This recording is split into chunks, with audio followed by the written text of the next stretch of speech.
गोला लिखो, गोला, गोला, गोला, इसको कहते हैं स्फीयर।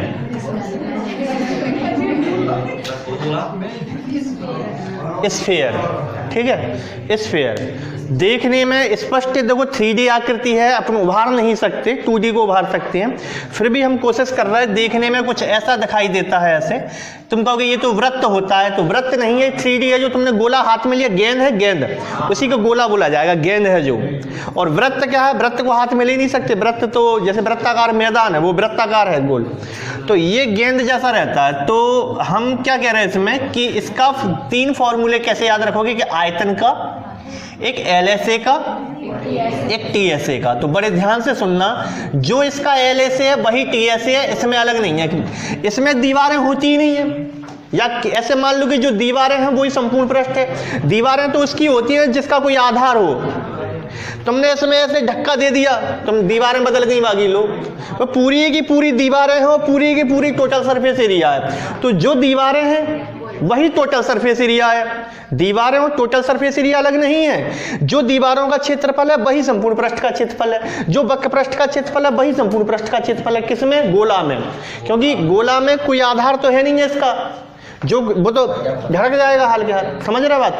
तो हम इसमें क्या कह रहे हैं, याद कैसे रखोगे आयतन के लिए, तो हमने कैसे याद किया है, इसका आयतन होता है 4/3 पाई आर क्यूब। याद कैसे रखोगे उससे बता रहे हैं। और ये होता है 4 pi R square, 4 pi R square. तो तुम देख रहे हो, गौर से देखना, ये पाई आर स्क्वायर है, 4 पाई आर स्क्वायर है। याद कैसे रखो, देखो ऐसे, इसको 4 भागों में ऐसे हमने काटा। अब 4 भाग कटने के बाद ये जो पहला भाग तुम्हें दिखाई दे रहा है ऐसे, ये 4 भागों में तुमने ऐसे काटा। काटा मतलब एक तरबूज है मान लो, इसको ऐसे काटा कि यहां से एक शंकु निकल के आए, तो ऐसे 4 शंकु निकल के आए इसमें से। नहीं काट सकते ऐसा तरबूज कि ऐसे ऐसे अंदर की तरफ गहरा होता जाए, ऐसे करके शंकु जैसा बनता जाए, गोल गोल ऐसे ऐसे घुमा के ऐसे मशीन से ऐसे काटो गोल गोल ऐसे, तो ऐसे 4 शंकु निकलेंगे इसमें से। नहीं आई समझ में?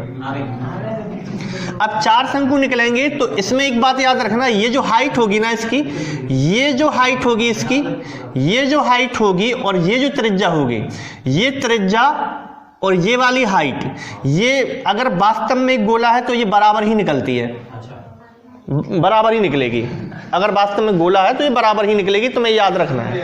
ये कभी छोटी बड़ी नहीं होगी, जितनी ये यहाँ पे लंबाई निकलेगी उतनी फिर यहाँ पे भी निकलेगी। अगर बराबर हिस्से काटे गए हैं तो, अगर 4 बराबर हिस्सों में ही काटा गया है तो एक शंकु इधर से निकला, एक शंकु इधर से निकला, एक शंकु इधर से निकला और एक शंकु इधर से निकला, तो एक शंकु का आयतन क्या होता है, 1/3 पाई आर स्क्वायर एच नहीं होता, पाई आर स्क्वायर एच। और एच क्या है, आ रही है, तो पाई आर क्यूब कर सकते हैं, पाई आर स्क्वायर h/3 होता है। लेकिन हम ये कह रहे हैं क्या तुम इसे पाई आर क्यूब बटे 3 नहीं लिख सकते? और ऐसे ऐसे कितने शंकु निकले? 4। तो इसलिए क्या तुम इसको ऐसे नहीं लिख सकते, 4 पाई आर क्यूब बटे में 3, जोड़ दो सबको, पाई आर क्यूब बटे 3 प्लस पाई आर क्यूब बटे 3 यानी 4 है, तो 4 पाई आर क्यूब बटे 3।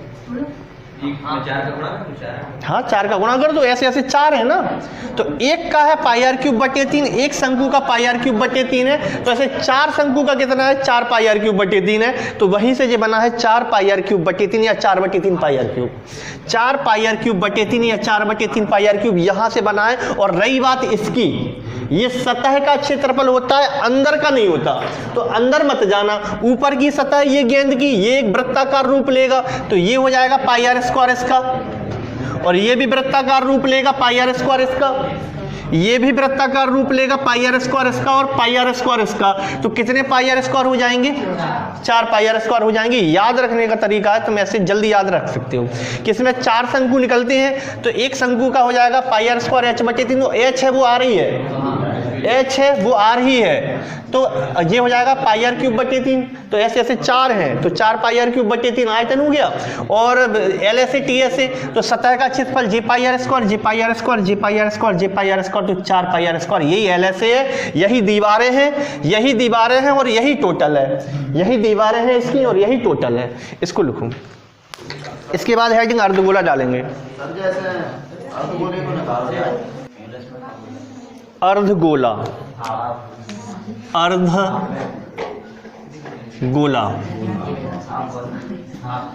अर्ध को हेमी, हेमी स्फीयर, अर्धगोला कैसा दिखाई देगा? ऐसा दिखाई देगा।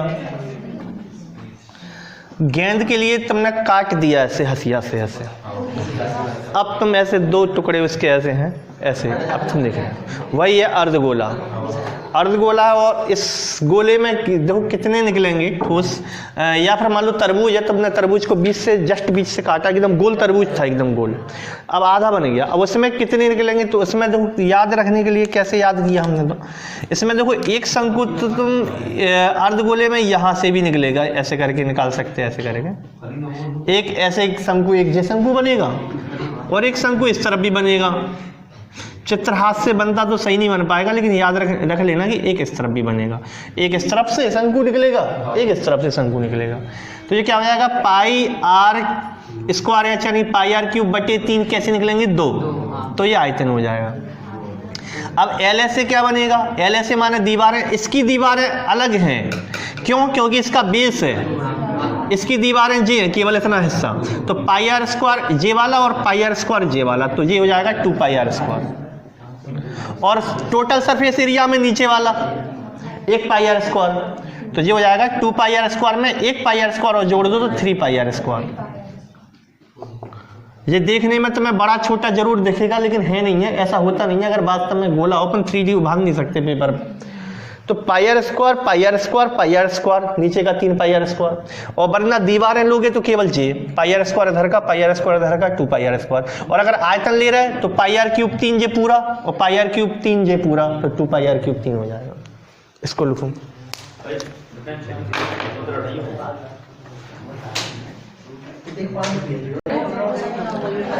पाइथागोरस ट्रिपलेट, पाइथागोरस ट्रिपलेट मुख्य ट्रिपलेटें हैं जो तुम्हें रटनी है। हम बनाना भी बता दे रहा है कि बनी कैसे है, लेकिन तुम्हें बनाना नहीं है, पेपर में रटना है। तुम्हें ये रटना है, हम बनाना भी सिखाई दे रहा है कि बनती कैसे है, लेकिन तुम्हें क्या बनाना नहीं सीखना, एकदम एक सांस में रटी होनी चाहिए। कितनी रटी होनी चाहिए वो हम बता दे रहे हैं, मिनिमम इतनी रटी होनी चाहिए। इसके बाद और ज़्यादा रट पाओ तो खुशी की बात है, लेकिन मिनिमम इतनी होनी चाहिए। कितनी? सुनो ध्यान से। 3 4 5 5 12 13 7 24 25 8 15 17 9 40 41 11 60 61 12 35 37 13 84 85 20 21 29 x under root 2 x under root 2 x under root 2 2x। इसे लिखो पहले, नहीं लिखी फिर हम बनाना बता रहे हैं, बनी कैसे है वो बता रहे हैं।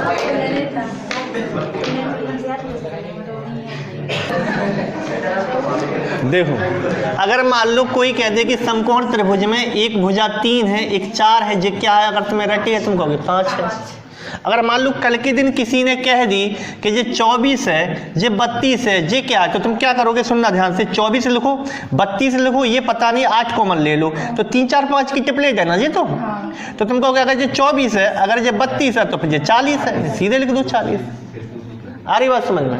जैसे मान लो और देखना, जैसे कि मान लो कल के दिन तुमसे कोई पूछे कि एक भुजा 10 है, एक भुजा 24 है, तीसरी क्या है? समकोण त्रिभुज है। तो तुम कहोगे अच्छा 10 24 है, तो एक अगर 10 जे है 24 जे है, तो कहने का मतलब 2 कॉमन ले लो, 2 कॉमन आ रहा तो एक 5 है, एक 12 है, तो 5 12 13।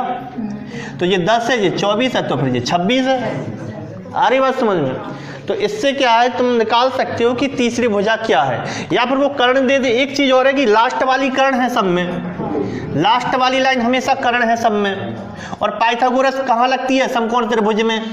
ये लास्ट वाली क्या है? कर्ण है। तुम इस सबको करके तुम देख लेना, तो तुम्हें इसका जो वर्ग है वो इन दोनों के वर्ग के बराबर आएगा योग के। इसका वर्ग इन दोनों के वर्ग के बराबर आएगा योग के, इसका वर्ग इन दोनों के वर्ग के बराबर आएगा योग के। तो पाइथागोरस लगती है समकोण त्रिभुज में, और कहीं नहीं लगती है। तो कर्ण है, लास्ट वाले नंबर कर्ण है। जैसे मान लो हमने तुमसे कहा कि एक समकोण त्रिभुज है जिसमें ये 14 है और ये 50 है, तो ये क्या है? तो तुम कहोगे भाई साहब 14 जी कर्ण 50 है, तो 2 कॉमन आ गया तो 7 है, और 50 में कॉमन आ गया 225 है। यानी ऐसी ट्रिपलेट जिसमें 7 और 25 होते हैं, तो 7 24 25, तो जो बची रह गई 24, तो 7 24 25 होती है। तो जे अगर 14 है, जे अगर 50 है, तो फिर जे 48 है, जे 48 होना चाहिए यहाँ। आ रही बात समझ में? अब ये ट्रिपलेटें बनी कैसे हैं? तो 90% ट्रिपलेट, यानी ज्यादातर ट्रिपलेट कैसे बनी है, उनको बनने का तरीका बता रहा, समझना। ट्रिपलेटें बनी कैसे हैं? तो 2 प्रकार की ट्रिपलेट तुम्हें देखने को मिलेंगी। या तो उस ट्रिपलेट का नंबर विषम अंक से शुरू होगा या फिर सम अंक से। पाइथागोरस ट्रिपलेट बनने का तरीका क्या है? ट्रिपलेट जो बनी है ना, ट्रिपलेट, ये या तो सम से शुरू हुई होंगी या विषम से। एक ट्रिपलेट वे हैं जो जिनका स्टार्टिंग विषम से है, और एक वो है जिनका स्टार्टिंग सम से है। एक वो ट्रिपलेट है जिनकी स्टार्टिंग विषम अंक से हो रही है, और एक वो ट्रिपलेट है जिनकी स्टार्टिंग सम अंक से हो रही है। तो हम एग्जांपल ले रहे हैं, जैसे मान लो 3 वाली स्टार्टिंग है, ऐसी ट्रिपलेट जो 3 से स्टार्ट होगी, और ऐसी ट्रिपलेट जो 8 से स्टार्ट होगी। तो 3 वाली 3 4 5 है, और 8 वाली 8 15 17 है। बनी कैसे वो समझना। 3 वाली ट्रिपलेट को बनाने के लिए हम क्या करेंगे? 3 का वर्ग करेंगे, 3 त्रिका 9, 9 के आधे करेंगे 4.5, 4.5 के एक पहले की एक आगे की, 3 4 5। अब फिर से सुनो प्रोसेस क्या है, प्रोसेस सुनना ध्यान से। पहले वर्ग करना है, फिर आधा करना है, पहले वर्ग करना है, फिर आधा करना है, पहले वर्ग करना है, फिर आधा करना है। 3 है, 3 का वर्ग 9, 9 के आधे 4.5, तो एक 4 एक 5, 5 है जैसे 5, तो 5 का वर्ग 25, 25 के आधे 12.5, तो एक 12 एक 13। 7 है जैसे 7, तो 7 के वर्ग 49, 49 के आधे 24.5, तो एक 24 एक 25। समझ में आ गई? अच्छा, अब सम वाला देखो, इसमें क्या करना है? पहले वर्ग करना है, फिर आधा करना है। पहले वर्ग फिर आधा, लिख लेना अपनी भाषा में, और आधा करके एक पीछे का एक आगे का। पहले वर्ग फिर आधा, एक पीछे का एक आगे का। इसमें पहले वर्ग करते हैं, इसमें पहले ही आधा करना है, फिर वर्ग करना है, फिर पीछे का आधा, फिर पीछे का आगे का। कहने का सुनो सुनो ध्यान से, हमारी बात सुनो। 8 के आधे 4, 4 का वर्ग 16, तो 16 के पहले का बाद का 8 15 17। ठीक नहीं? यही समझ में। अब तुम कहोगे भाई साहब तुमने 3 की ट्रिपलेट लिख दी, 5 की लिख दी, 4 की कहां गई? 4 की कहां गई? अरे 4 की बना लो, तो बना के दिखा रहे। देखो 8 की क्या हो जाएगी? 8 15 17 हो जाएगी। कैसे बनी है? कैसे बनी है? पहले 8 के आधे कर लो, फिर वर्ग करो। लेकिन इसमें पहले वर्ग कर लो, फिर आधा कर लो, एक पीछे का एक आगे का। ठीक है। अब 4 वाली देखो, 4 वाली क्यों नहीं लिखी हमने? देखो 4 की बना है, ये बन जाएगी। 4 की बना है, देखो 4 का पहले आधा कर लो, 2 का वर्ग कर लो, 4 के पीछे की आगे की, 3 4 5 ये पहले ही हो गई थी भाई साहब। बात तो वही है ना, 3 4 5 कह दो, 4 3 5 कह दो, बात तो वही है। इसलिए हमने नहीं लिखी लिस्ट में। सही किया। अब तुम कहोगे भाई साहब 5 की लिख दी, 7 की लिख दी, 6 की कहां गई?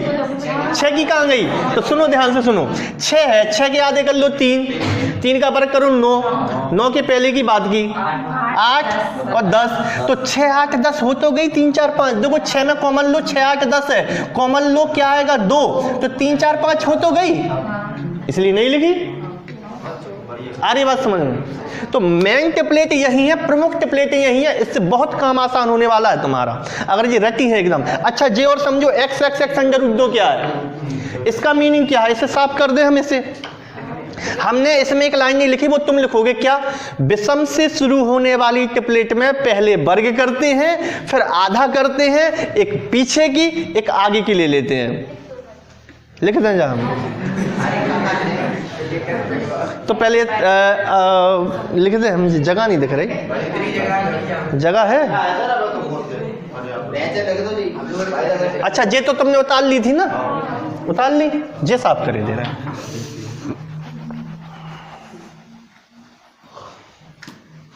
दो प्रकार की टेप्लेट होती हैं, एक विषम से शुरू होने वाली और एक सम से शुरू होने वाली। तो दो प्रकार की टेप्लेट होती हैं, एक विषम से शुरू होने वाली टेप्लेट दो जो होती हैं वो दो प्रकार की होती हैं, विषम से शुरू हो, विषम से शुरू हो, और दूसरी टेप्लेट कौन सी होती है, सम से शुरू हो, सम से शुरू हो। जो विषम से शुरू होगी, जो विषम से शुरू होगी वो हो जाएगी तुम्हारी, जैसे कि मान लो इसमें क्या करते हैं, पहले वर्ग करेंगे, पहले वर्ग करके आधा करेंगे, सीधे लिख दो, वर्ग करके आधा करेंगे, आधा, और इसमें आधा करके वर्ग, फिर पीछे की और आगे की, इसमें आधा करके वर्ग, फिर पीछे की और आगे की। एग्जाम्पल क्या है, 3 है, जैसे कि 3, तो 3 का हमने सबसे पहले वर्ग किया तो क्या आया 9, 9 के फिर हमने आधे किए, क्या आया 4.5, तो 4.5 में एक 4 एक 5, ये इसका एग्जाम्पल है। इसमें क्या है, एग्जाम्पल 8 का लो, 8 का हमने आधा किया 4, 4 का हमने वर्ग किया 16, 16 के पीछे की आगे की, 8 15 17। ठीक, अब तो हो जाएगा। कुछ अपवादों को छोड़कर, कुछ लिख देना, कुछ अपवादों को छोड़कर, वो अपवाद क्या है, यहां पे बनाए दे रहा 20 21 29, इसमें तो नहीं लग रहा भाई। अच्छा पहले इसको लिखो, पहले लिखो, फिर हम अपवाद बताएं इसका। लिखो,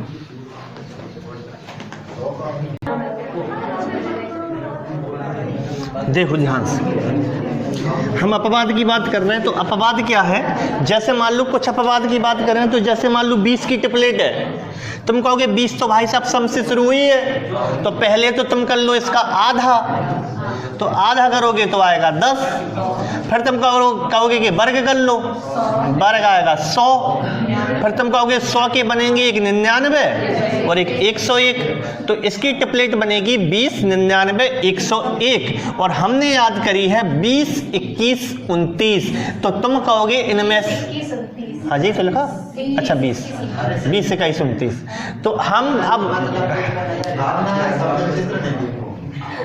नहीं, देखो दो ही करो इसमें, देखो तो ये वाली टेप्लेट सही मानी जाए, या फिर ये जो निकल के आई है तुम्हारे सामने, कौन सी निकल के आई है, 20 99 और 101, ये सही मानी जाए, तो हम कहेंगे ये तो गलत हो नहीं सकती, ये तो सही है ही, लेकिन ये भी सही है, करके देख लो।